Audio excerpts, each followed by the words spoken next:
Page 4, I'll give you a synopsis about this week's parasha, and we'll end with this. What is more important?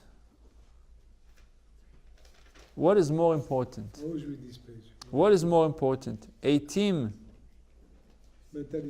mentality where every person belongs to a whole, giant community which is greater than its constituent parts, or is it more important to stress the worth of the individual, how each person was created by God, utterly unique with his own talents and abilities, which need to be nurtured in isolation? So do I look at the klal, at the general, or do I look at the individual? This friction between the whole, right? As a leader, many times you have these questions. Do I worry about this village, or I worry about the whole entire country or the entire city? Who takes precedence, the majority or the individual? And can I sacrifice the individual for the benefit of the majority? Like in America, there's a rule that is called the eminent domain.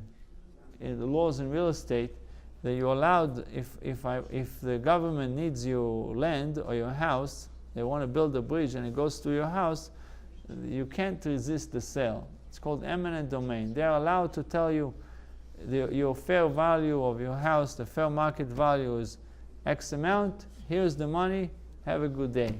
You have to sell them the house. You don't have a say in the matter.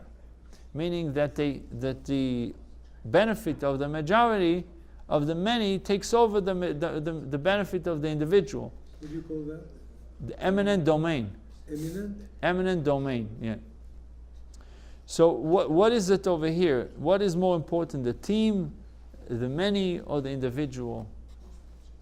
This friction between the whole and its parts is encapsulated by the names Vayakhel and Pikudei. Usually they are read together, but this time they're not read together. Incredible. Yeah. Always read together.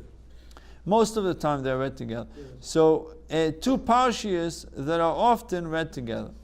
Vayakhel means assembled, as Menashe assembled. In Hebrew, there are many words which mean gather, but Vayakhel in particular emphasizes how all the assembled members merge identity to form a single whole and assembly. Pikudei means counting, an idea which stresses the worth of the individual. You're counting every person. Right. How every person counts as a separate entity. So when these two parshas comes together, the Torah is teaching us and giving us the spiritual potential to harmonize these two opposing qualities. In particular terms, this can take a number of expressions. Vayakhel represents quality in our divine service.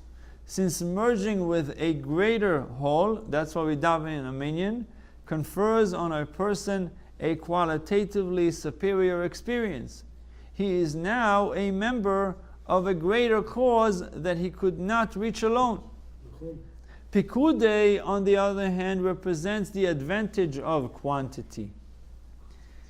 Vayakhel represents a penetrating view of the world, where the details of existence pale away to reveal a holistic spiritual mass, the realization that there is nothing but God, Elokus bepshitus, nothing but God. Pikudei represents a smaller view of the world, where every detail is seen in its own right, with the understanding that every detail reveals God's glory in its own way. Vayakhel teaches us that however low a person may be, he is still part of the communal whole, and thereby intimately associated with the leaders of the community. Pikudei teaches us, however low a person may be, he still has his own unique talents which God did not give to any other person. I was talking about all these subjects.